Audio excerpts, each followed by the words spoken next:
Butamboli Martin Fayulu abengisaki lelo pona bomoko wa mboka mokambi ya ngumba Kinshasa apesaki nzela te na mokanda ya motambwisi ya sika ya lamuka. Mokambi ya polisi ya Kinshasa alakaki kopanza bato banso bakozwama na lisangali ya bato koleka batano. Azarias Rubewa, ministre ya décentralisation pe ya mbongwana ya ba institution alobi babambeli na lokuta eti akindaki kotia na ebonga bourgmestre ya Minembwe. Alobi eti akindaki na Minembwe na ministre ya bobateli ya ekolo na etinda ya bokengi pe ya kimia. Bayi société civile na Minembwe nde basengaki milulu misalamaki. Bato bakitaki lisusu na balabala lobiloleki pona kotelemela mbeba ya bayi polisi pe ya bokengi na Lagos pe na bingumba misusu na Nigeria.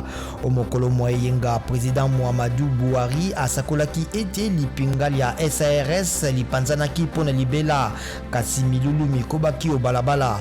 Lundi policier moko na motamboli moko bakufaki. Cristiano Ronaldo mosani ya ndembo ya Portugal atiami na bokangami na ndako sima na kozwama na COVID-19 akozala te na bondongwani ya Portugal na Suède ya mercredi mpona Ligue des Nations. Bayiki na basani basusu ya Juventus club na ye bazwamaki pe na COVID-19.